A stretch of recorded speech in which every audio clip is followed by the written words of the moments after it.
Now, if you are an artist that is making your art purely for the joy of making art and you don't care about making money from your art, that is fine. There is no problem with that. That is awesome.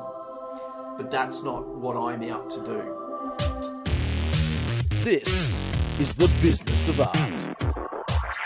G'day, Paul from the Business of Art, where creativity and commerce come together. Today I want to talk about sales funnels. Now I know for some of you that is going to stir up a feeling of absolute disgust, but I really want to use this channel as an opportunity for us to really break through those mindsets that are holding us back from being able to use the systems and processes that we need to use in order to sell our art. Now, if you are an artist that is making your art purely for the joy of making art and you don't care about making money from your art, that is fine. There is no problem with that. That is awesome. But that's not what I'm out to do. I'm looking to turn my creativity into an income, and that means that I need to adopt, embrace, and use a whole bunch of systems and processes that are not artistic in order to be able to maximize the opportunity to do that. So really want to just touch on the concept of a sales funnel and break down the idea that they are something disgusting and sleazy that we as artists don't want to have anything to do with. So what is a sales funnel? Well, in the traditional sense of it from a sales perspective, it's the idea of taking a whole range of people, a large group of people, who you then put through a process to focus them down into the smallest group of people who are actually going to pay you money for the service or product that you provide. And a lot of people feel like it can be manipulative, and don't get me wrong, there are a lot of people out there that have used these systems and processes for evil.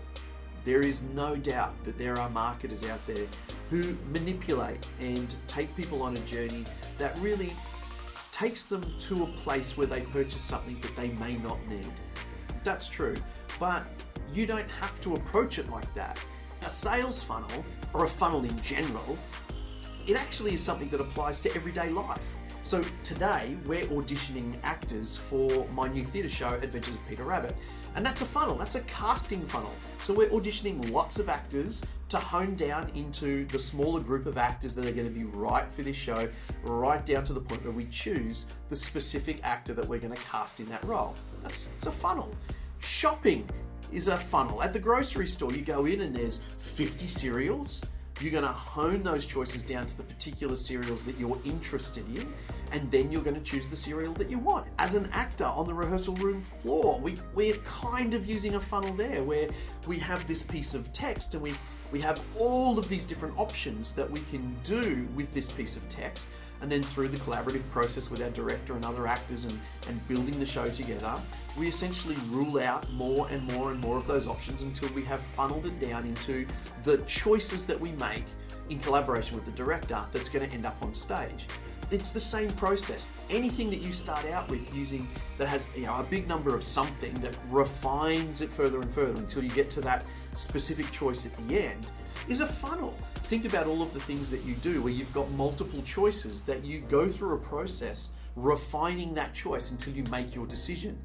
It's a funnel. That's all it is. That's the concept behind a sales funnel. You're just applying that to the people who potentially might buy your art.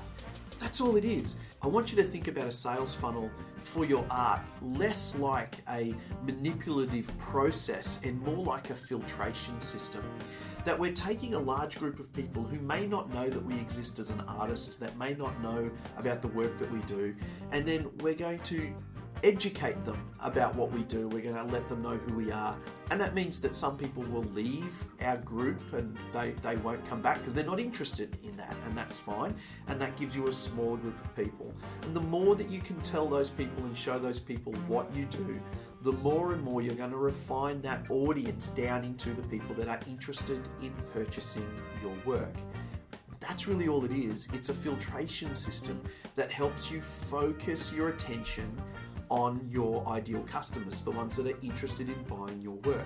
The deeper you can go into a relationship with that particular customer, the better it is going to be for you and the lifetime value of them as a customer for your artistic business. And that's really all the idea of a funnel is. It's that sense of being able to really hone in and understand who your audience is so that you can talk to them more directly and actually build a better, deeper relationship with them. Which, if I know you are anything like me, as an artist, that's really what we want to do. We create our art because we want it to speak to people. We want it to help build a relationship with people. But these business systems and processes that we can apply can help us hone that and actually get to that place a little bit faster. So I hope that helps. I hope it makes sense. I hope that you can take on board some of these ideas that these systems and processes that we use in business are okay to use in our art if we're coming at it from the right perspective. Don't be afraid to embrace the commercial side of your creativity. I'll see you next time.